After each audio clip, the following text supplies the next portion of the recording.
सत साहिब सतगुरुदेव की जय।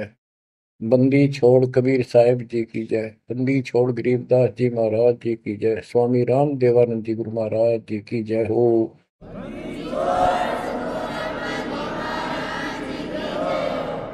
सर्व संतों की जय, सर्व भक्तों की जय, धर्मी पुरुषों की जय। श्री काशी धाम की जय, श्री सुडानी धाम की जय, श्री क्रोथा धाम की जय, श्री बरवाड़ा धाम की जय। सत साहिब परम पिता परमात्मा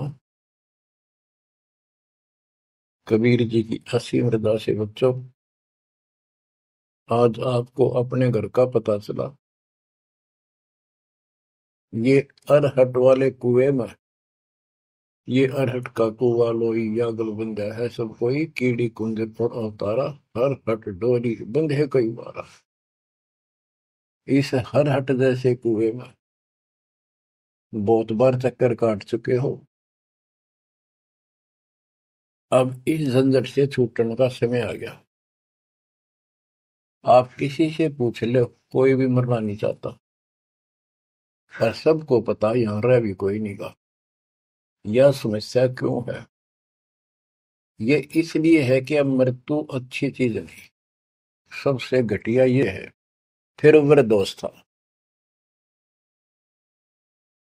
जब तक जवान रहता है रोजी रोटी के चक्कर में उलझा रहा है, बस की बात नहीं। यहाँ की व्यवस्था ऐसी है, छोटे छोटे बच्चे होंगे, उनके पालने के लिए मर मिटता इंसान, और करना पड़े।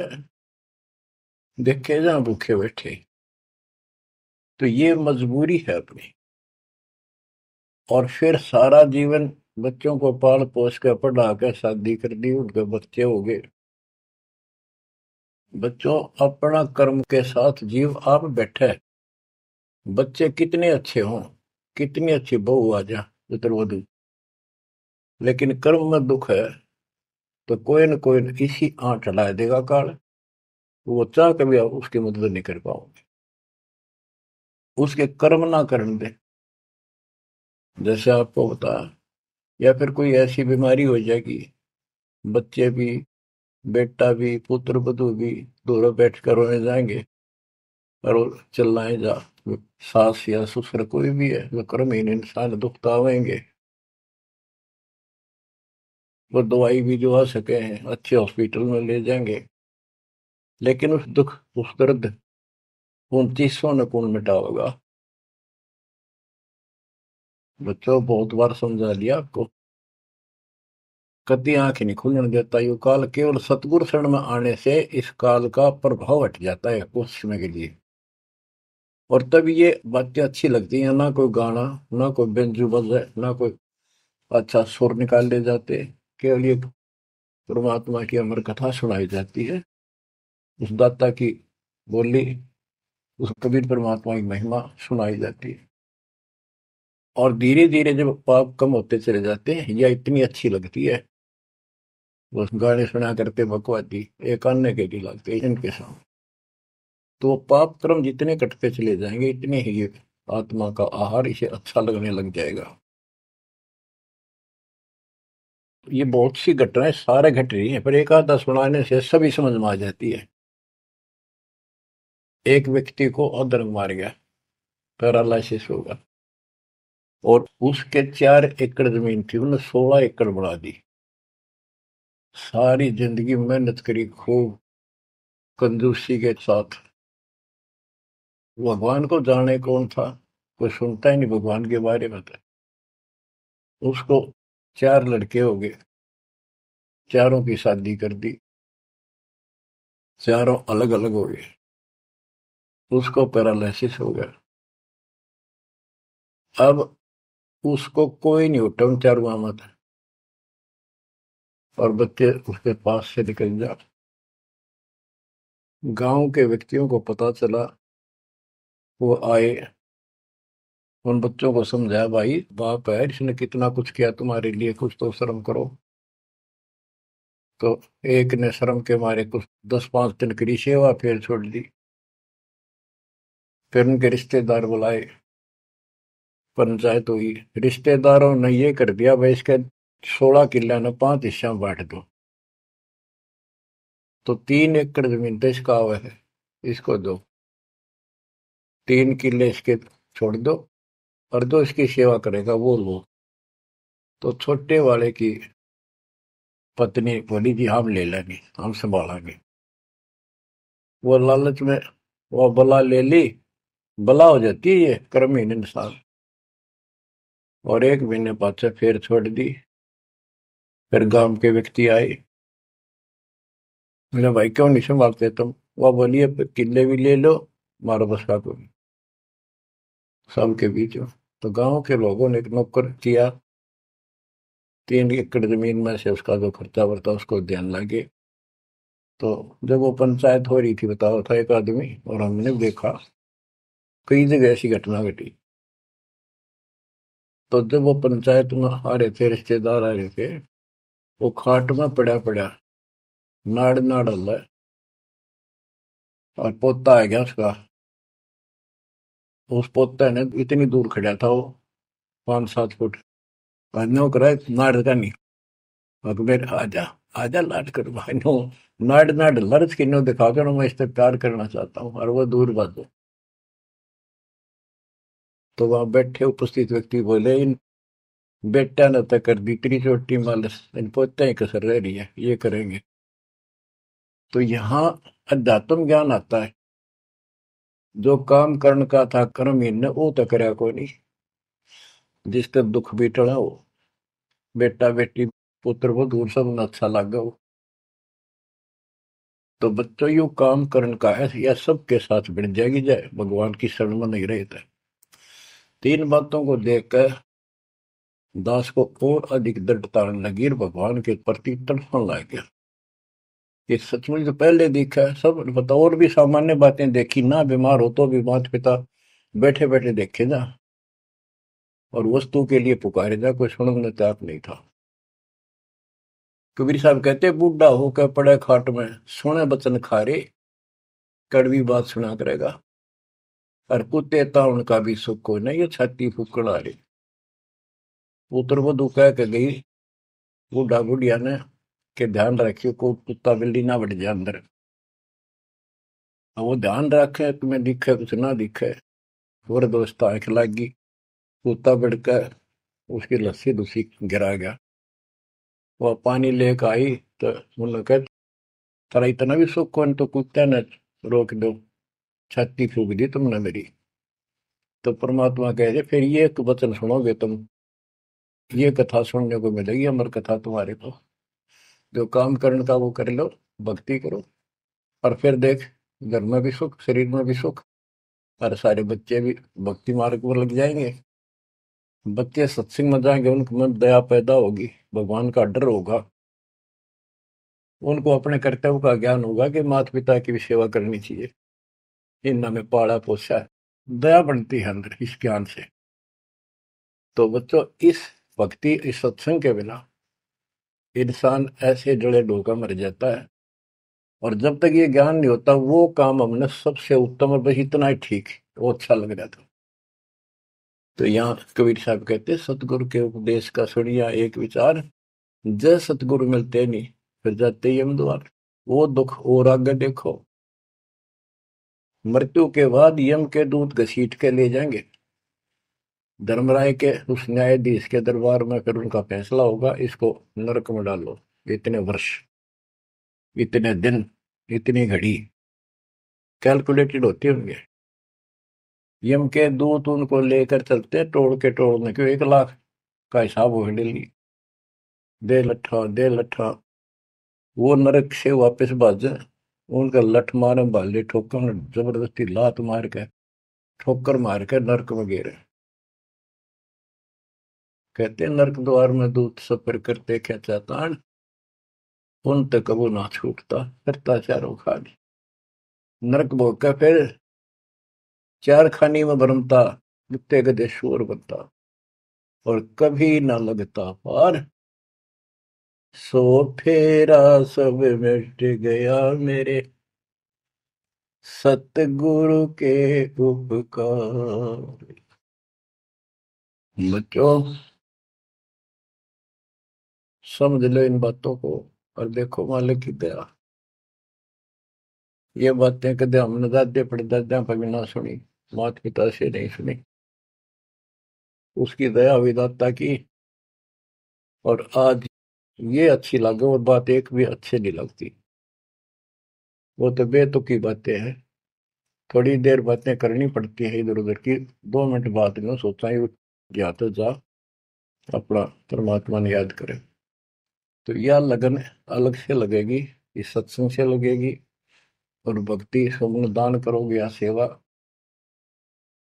ये सारे मिलकर आपको निर्मल करेंगे। आपको हर तरह से शक्ति आत्मा को मिलेगी। भोजन खाते हैं तो उसमें सभी प्रोटीन सब प्रकार के खाने होते हैं, तभी स्वस्थ शरीर रहता है। इस प्रकार हमने सेवा भी, जिसी बने सुमरण भी, दान भी, ये करना पड़ेगा।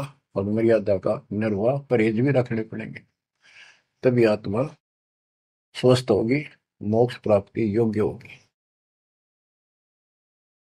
बच्चों, धन है आपके माता पिता जिनसे जन्म हुआ। आपकी किस्मत को अगर व्याख्यान करने लगो, आपकी किस्मत का वर्णन करूं, कोई शब्द नहीं दास के पास। इतनी अच्छी किस्मत लेकर जन्मे हो तुम। आपका मनुष्य जीवन इस समय, मनुष्य जीवन के बाद फिर आपको शरण मिल गई। गजब अजब बात हुई है कि आपको शरण मिल गई। आप देखो, नाम लेने तो पहले आप किस स्थिति में थे, क्या करा करते, सारा दिन कोहरे डले डोला करते। और मजदूर, काल के मजदूर थे, बस पेट के मजदूर, बाचे बाचे अंडा थे। कोई भी अच्छा काम चाह कर भी नहीं कर पावा थे। आत्मा भी अच्छी थी, था आपकी नर्म भी थे, दया थी, भाव था, सारा था, भगवान की चाह भी थी। पर ऊपरली सी थी, काम चलाऊ सा था। और नाम लेने से पहले जब आपने स्टार्ट किया इस मार्ग को, देख मन कितनी बगावत करे था। ये कैसे हो सकता है, ऐसे कैसे हो सकता है, हमने तो ये पूजा की, हमने ये देखा, ये सुना। तो काल ने परमात्मा से पहले कहा था कि तुम्हारा जो हंस जाओगा ज्ञान बताने के लिए, उससे पहले कहते देवी देव धाम तो दुआओ, तीर्थ व्रत और ये झूठे जब तब मन लाऊं। इस तरह की सारी शास्त्रों साधना से इनको इतना मूर्ख बना दूंगा कि कोई भी उसके ज्ञान को सुनेगा नहीं। जाओ योग जीत संसारा, जीव न माने कहा तुम्हारा, जीव तुम्हारा कहा न माने, हमारी ओर हो बात बखाने। हमारी ओर होकर बात विवाद करेंगे तुम्हारे साथ। बच्चों, इन बातों को याद रखो। इस जीवन की सफलता है कि इसमें परमात्मा प्राप्ति हो। आप इसके निकट आ चुके हो। आपने जो भक्ति स्टार्ट करी, आपकी यही दशा थी। कति मन मान कर राजी नहीं था। और उस दाता देखो अपने बच्चों को कैसे कैसे कैसे कोई न कोई भेज के अपना बहन भाई रह रह कर कथा सुनाई। कभी अच्छी लगी, कभी ना लगी, धीरे धीरे पाप कटते गए, सुनते चले गए। कहते सो सब सिदर मैं करूं अपने जन के काज, हरने से पूजो मार दो नरसिंह दर के साज। इब्राहिम सुल्तान के साथ कितने खाड़े कर दिए, कितना पीछे पड़ गया जाता अपने बच्चे को नरक से निकालने के लिए। यही दशा अपनी थी। उस दाता ने कोई न कोई कारण बना के अपने को राह दिखाया है। हरे बच्चों, समझो इस मार्ग को। क्योंकि ये कथा जो सारी सुनाई जाती है, ये आत्मा को सहारा देती है। ये आत्मा बहुत सतर्क हो जाती है, इन पर सब पर विचार करती है, तब इस मन को साइड कर देती है कि बस बहुत हो लिया। आप देखो क्या हाल है, कल न पशु बन जाओगे। और पहले पैरानी कितनी बार बन लिए। तो परमात्मा आपको बहुत लंबे समय से तैयार करते करते करते करते आ रहे और आपके लगे रहे। जैसे भी जितना दाव लगा जिस जन्म में आप करके, फिर काल का प्रभाव ज्यादा था, नहीं पार बसाई छूट गया मार्ग। जो गुरुद्रोही हो जाते हैं ना, वो सदा के लिए खत्म हो जाते हैं। वो तो अरबों खरबों वर्षों तक धक्के खाओगे। आप विमुख होते रहे, जैसे राबिया विमुख हुई। स्टार्ट वहां से नहीं था उसका, बहुत पीछे से था, लेकिन भक्ति की चाह बनी रही बनी रही। दाता फिर मिलते रहे। परमात्मा कबीर साहब कहते हैं, मेल अठेला जाइयो, तीर्थ धाम पर भटकियो, मेले बड़ा मिलाप, पत्थर पानी पूजते हैं, कोई साधु संत मिल जाओ। जब तक भगवान नहीं मिला है, तब तक ये आस्था भी बनी रहनी चाहिए।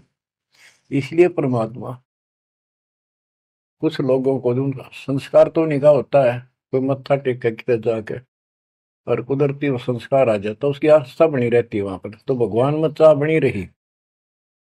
कई नरसिंह बन के इसने आना पड़ा। काल ने तो मस्त करवा दिया था। प्रहलाद भगत की आस्था खत्म हो जाती, दाता रक्षा नहीं करते, सारे समाज में आस्था खत्म हो जाती मनुष्य जीवन में, कि भगवान है ही नहीं करे। अरीसा दिखा दिया भगवान, आज तक याद है भगवान है। इसलिए हमारी चाह बनी रही परमात्मा के प्रति। तो बच्चों, परमात्मा की असीम रजा आपके ऊपर। परमात्मा 600 साल पहले हमें राह दिखाने लगे थे, और उसी समय से आज तक बीच में अपने संत गरीबदास जी को बीच में मिले, इस भक्ति को फिर से जीवित करके, इस अध्यात्म ज्ञान को फिर से कभी खम रूप के इनके माध्यम ये यथार्थ ज्ञान देख। और 300 साल से ये अमर ग्रंथ यहाँ पढ़ा करते थे गरीबदासी, गरीबदास के 12वें पंथ वाले। मेरे गुरुदेव के अतिरिक्त किसी के पल्ला नहीं पड़ा। उन्होंने दास को दिया ये खजाना, उसके बाद गहनता से इसका अध्ययन किया, आशीर्वाद उनका रहा। आज ये खजाना खोल दिया, गुरुदेव का आशीर्वाद, कबीर साहब का वचन, 5505 कलयुग बीत चुका, तो ये खेल तो होना ही था। और यह गंगा आएगी, मोक्ष करने वाली असली गंगा ये है सत्संग।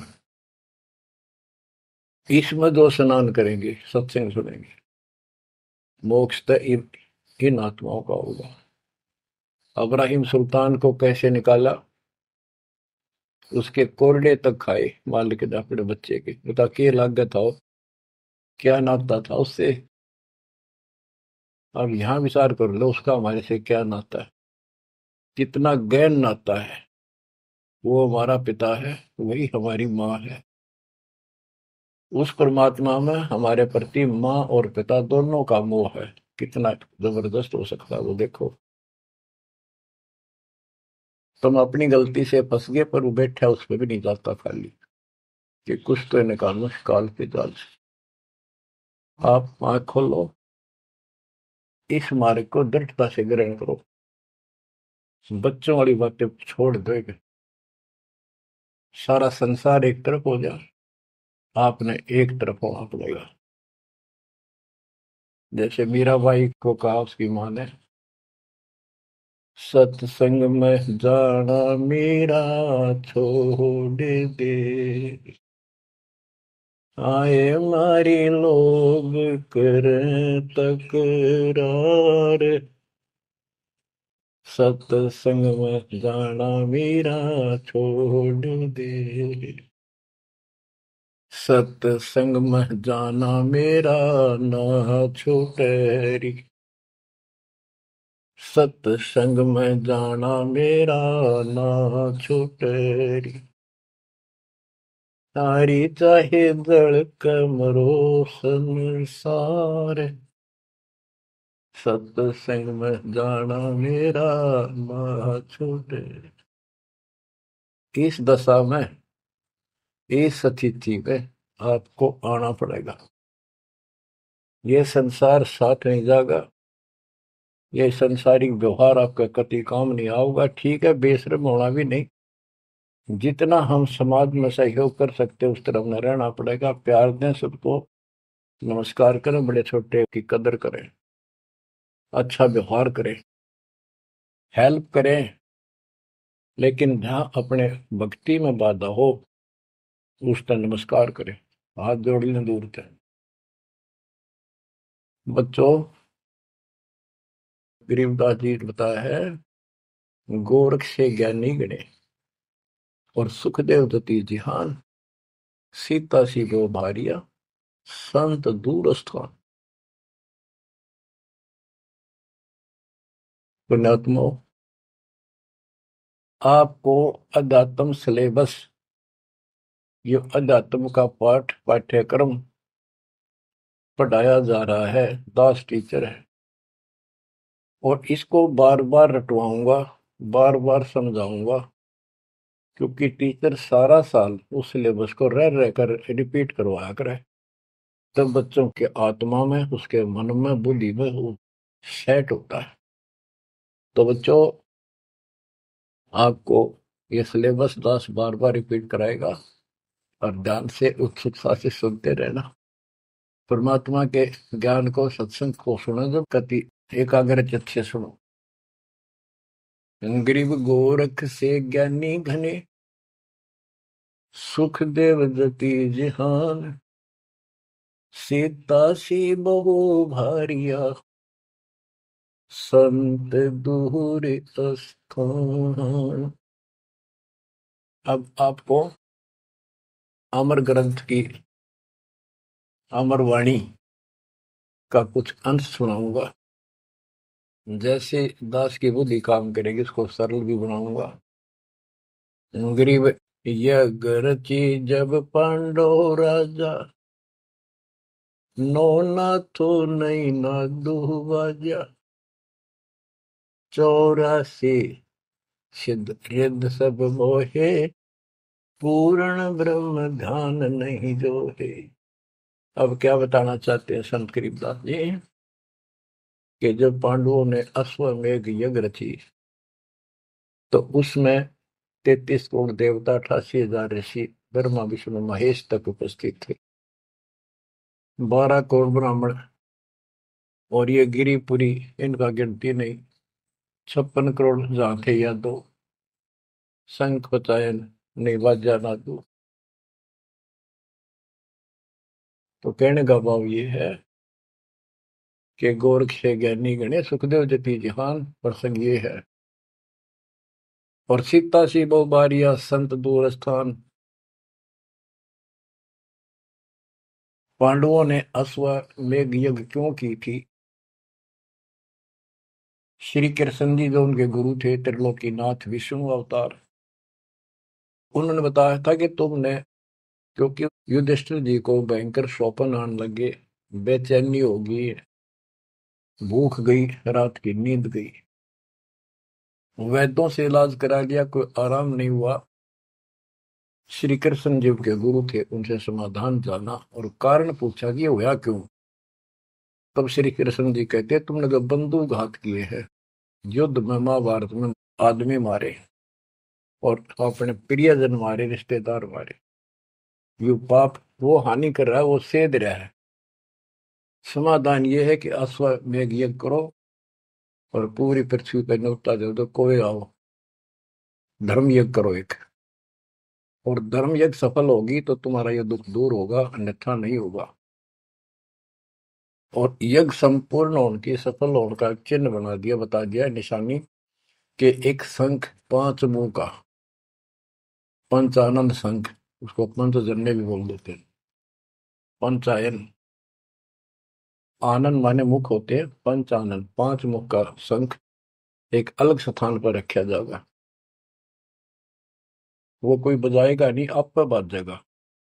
वो बाजेगा तब जब कोई पूर्ण संत, अच्छी करने वाला उसमें भोजन खा लेगा। तो 33 करोड़ देवता बुला लिए, 88,000 ऋषि आगे, 12 करोड़ ब्राह्मण आगे, तो किसी से भी शंख नहीं बजा। न्योता देने के लिए चारों पांडवों की चारों दिशा में ड्यूटी लाई थी, युधिष्ठिर ने छोड़ दिया कि अभी न्योता दे का निमंत्रण दो।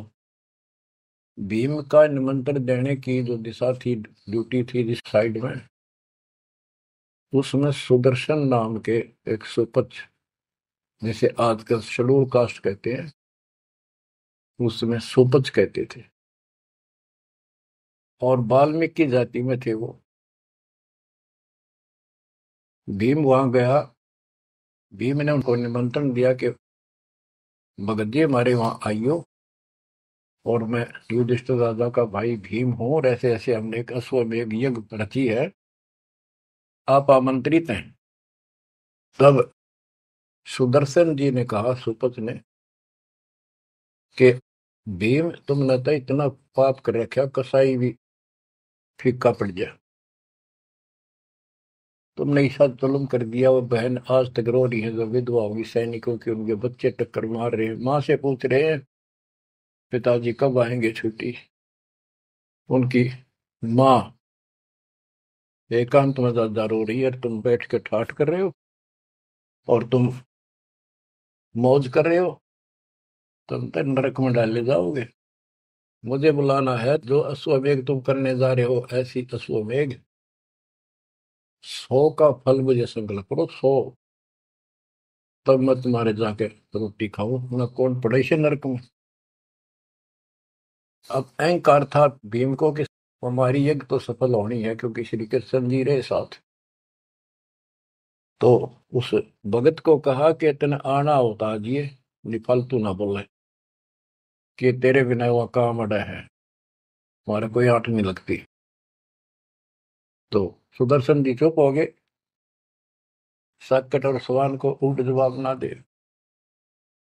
जब उनका कति संपूर्ण नहीं हुआ, वो काम नहीं बना, 33 करोड़ यादव सारे आ लिए, सबने भोजन खा लिया। शंख नहीं बजा, जब एक दूसरे के मुंह को देखा, वो उपस्थित ऋषि संत देवता ये बतला रहे हैं कि इनके पाप घने कर लिए इनने। हाँ, शंख बजेगा कहाँ से, अपने ऊपर ना लेते। अब जैसे ये माया के अंग का प्रसंग है, वाणी वो चल रही है कि इस देवी ने, इस माया ने काल के दबाव में यहाँ सबको भ्रमित कर रखा है, सत साधना करने नहीं देती, शास्त्र साधना में डरे डुबावे, कर तो काट रहा है, लेकिन यह उसके दबाव में आ गई, या क्या करे, फंस गई, इसके साथ आके निकम्मे गए।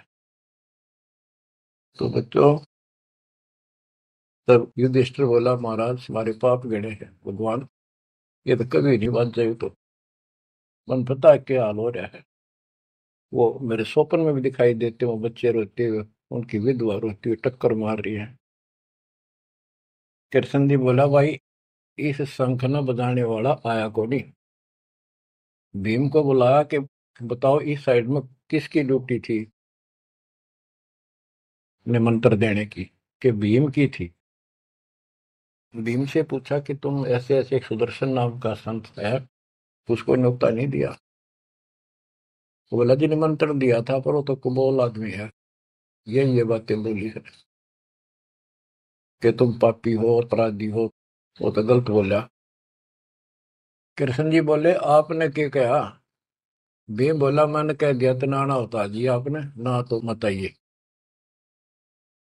श्री कृष्ण जी बोले, सारा काम खराब कर दिया, साधु संतों से ऐसे नहीं बोलना चाहिए, वो जो कहते हैं उसमें कोई दम होगा बात में। तुम तो सारा काम बिगाड़ दिया, अब बता क्या करेगा। इतना पैसा लग गया, बात वही की वही, ओडे मुंह हो गया भीम का, कहते माँ चिरा था, तक के दिफा था। श्री कृष्ण जी बोले, बैठ साले, रथ तैयार करो। उस दौरान जब यह घटना घटी, उसमें परमात्मा करुणा में नाम से प्रकट थे कबीर साहब, और सुदर्शन उस करुणा में परमात्मा के बच्चे थे, शिष्य थे। सुदर्शन जी ने अपने गुरुदेव को जाके बताया कि महाराज ऐसे ऐसे वो भीम आया था, और मैंने उसको बोल दिया भाई ऐसे ऐसे कर। परमात्मा बोले, भाई वो यज्ञ तो उनकी पूरी हो को ना, उन तो वो सारे माया के पुजारी बैठे हैं, वह फिर आओगे, तू खिसक जाए यहाँ पे। सुदर्शन जी तो निकाल दिए, परमात्मा सुदर्शन रूप बनाकर बैठ गए। पांचों पांडव छठे कृष्ण जी गए, 1 योजन 12 किलोमीटर दूर रथ से उतर लिए और पैदल चल पड़े।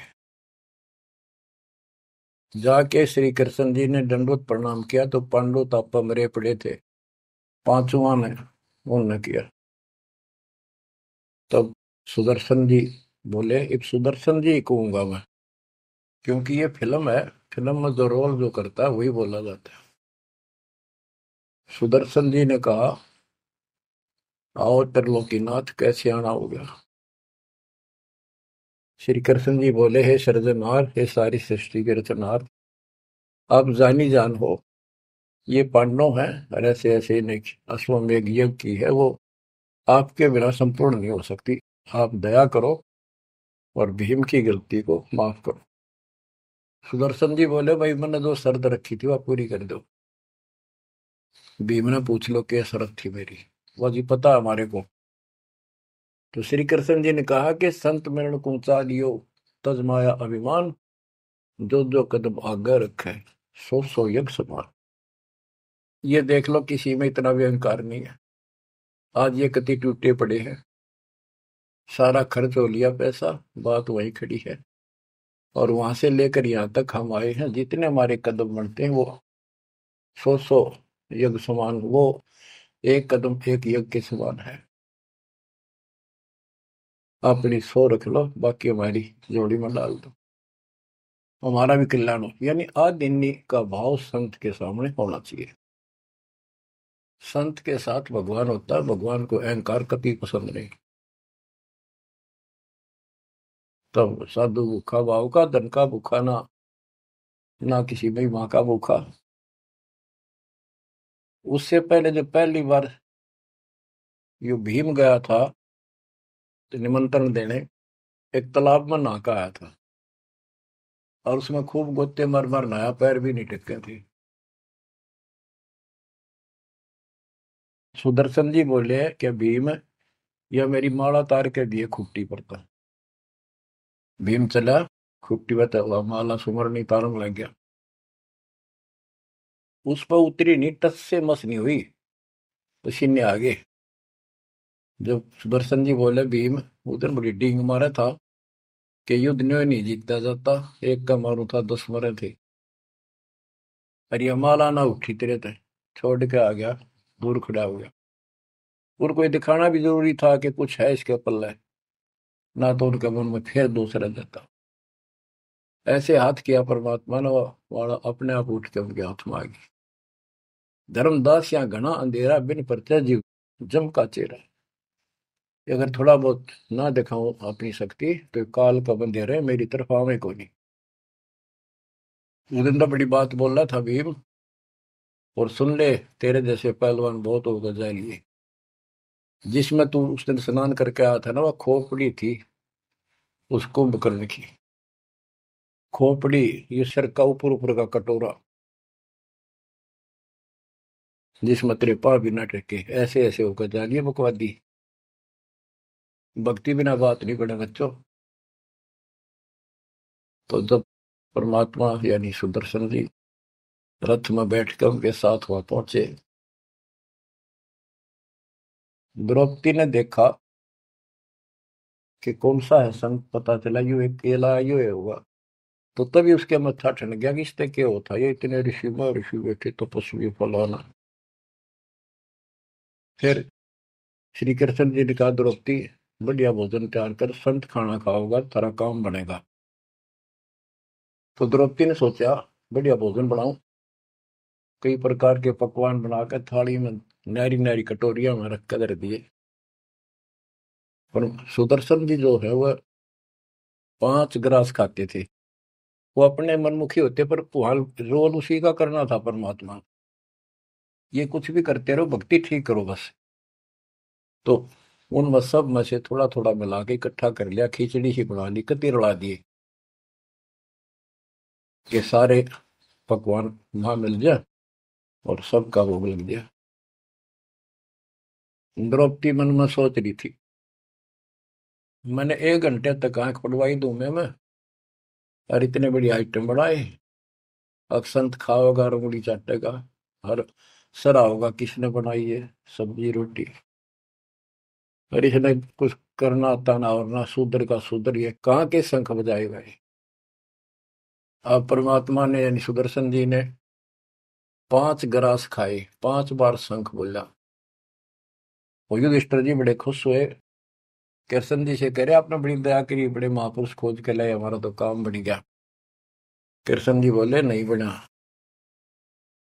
ये तो शंख कंटिन्यू बजना चाहिए था अखंड। और काफी देर तक स्वर्ग तक सारी पृथ्वी पे इसकी आवाज जाएगी, धीमी धीमी मीठी मीठी प्यारी प्यारी। तब सफल होगी। युधिष्ठिर बोले हे भगवान, अब कौन रह गया, किसको लाओगे। बोला भाई इस वाल्मीकि के बाल सब ना ही 3 लोग। ये के वाल्मीकि दिखे तुमने, इसके एक बाल के समान भी 3 लोग नहीं है। इतनी ताकत है इसमें, इतनी भक्ति की शक्ति है। अपने घर में कमी है वह खोजते हैं। द्रौपदी बुलाई। द्रौपदी से कहा कि बहन साची बता, तेरे कोई दोष आया इस महापुरुष के प्रति। तो उसने शायरी बता दी जी, ऐसे ऐसे मेरे मन में दोष आया। द्रौपदी शुक्र मना तेरे घर पर टूक तोड़ ली इसने आकर, खाना खा लिया। अपने घर सब 2 रोटी खा कर सोते हैं, कोई भूखा नहीं सोता। भगवान सब न दी है। इस तरह का अहंकार करने से काम नहीं बनते। इसके चरण धोकर पियोगी ने, जब तेरे अंतःकरण का पाप भी दूर होगा और कुछ राहत भी तब मिलेगी। अब मरता क्या नहीं करता। द्रौपदी लाई बढ़िया सी थाली परात उठाकर चांदी की, और उसमें लोटा लेकर संत के चरण धोए, गाल के कटोरे में पीण लगी। कृष्ण जी बोले बहना था मुझे भी देना, इसे महापुरुष का चरणामृत कद कद मिल रहा है। तो आधा द्रौपदी ने पिया, आधा श्री कृष्ण जी ने। और फिर वो देखो अखंड बाजा वो ऐसे ढंग से बजाए, तो धीरे धीरे धीरे धीरे सुर बढ़ता चलेगा, स्वर्ग तक पूरी पृथ्वी पर आवाज गई, कण कण में सुनाई दिया। और जो पेड़ थे पौधे पूरे के पूरे बसंत की तरह फूल आ गए और खिल गए। इतना सुंदर मौसम होगा सुहावना। पांचों पांडव और श्री कृष्ण जी वही खाना खा चुके थे। उनसे यज्ञ बही नहीं थी रहा, उनसे यज्ञ नहीं हुई पूरी। एक बाल्मीक नीचे कुल साधु, जिन शंख पचायन पूरे नादु। और गनो माया के पूता, ब्रह्म जोगनी सब ही दूता। ओहो। कहते हैं एक बाल्मीक नीचे कुल साधु, जिन शंख पचायन पूरे नादु। ये और गनो माया के पूता, ये और तक माया के भ्रमित है। माया सिद्धि प्राप्त करके लोगों को प्रदर्शन करना, ये भी माया जाल। या महिमा पागिन है, इनमें खेल लेंगे खिलौने से, या माया ये देवी ने उलझा रखे काल के दबाव। कहते हैं और गनो माया के पूता, ब्रह्म जोगिनी सब ही धूता। अब क्या बताते हैं, गिरि पांचों पांडव संग हैं, और छठे कृष्ण मुरार। चलिए हमारी यज्ञ में हे समर्थ सिरजनहार। अब श्री कृष्ण जी भी तो 3 लोक के मालिक हैं, पिछले संस्कारी हंस है। परमात्मा ने उनको सद्बुद्धि दी, उनकी दिव्य दृष्टि खोली कुछ समय के लिए, तो उनको भगवान दिखाई देता। वो सुदर्शन उस दिन थे भी भगवान, पर उसको एहसास था, क्योंकि अध्यात्म मार्ग के अंदर अपने आप आत्मा अपने से शक्तिशाली के आगे नीचे हो जाती है, मुरझा जाती है। गिरि पांचों पांडव संग हैं, और छठे कृष्ण मुरारे। चलिए हमारी युग में समर्थ सृजनहार। गिरि पांडव यज्ञ अश्वमेघ में, सतगुरु किया पिया ने। पांचों पांडव संग चले, और छठा भगवान। गिरि पांडव यज्ञ अश्वमेध में वाल्मीकि की बे शंख पचायन बजाइया राख्या नहीं संदेह। ग्रीव सुपच रूप धर आइया सतगुरु पुरुष कबीर। तीन लोक की मेदनी सुर नर मुनि जन भीड़। ओह, कहते हो सुपुच का रूप धरकर स्वयं सतगुरु परमेश्वर कबीर जी आए, जहां पर तीन लोक की सेना बैठी थी मेदनी, या दुनिया भरी पड़ी थी। 33 करोड़ देवता, 88,000 शेरियो, 56 करोड़ यादव, 33 कोटि यज्ञ में आए, 688 सारे, 12 कोटि वेद के वक्ता, सुपच का शंख बजारे। के 33 करोड़ देवता, 88,000 ऋषि, 9 नाथ, 84 सिद्ध, 12 कोटि वेद के वक्ता ब्राह्मण, ये सारे वहां पर बैठे थे। उन तो ये छोटा सा काम नहीं हुआ, 3 ताप के अंतर्गत पांडव दुखी हो रहे थे। तुम कौन राम का जपते जापम, तात कटे ना तीनों ताप। तो बच्चों, परमात्मा की आपके ऊपर असीम रजा है, आपको पूर्ण परमात्मा की भक्ति मिली, पूरा सतगुरु मिला, आपको मोक्ष दे दाता सच्चाई।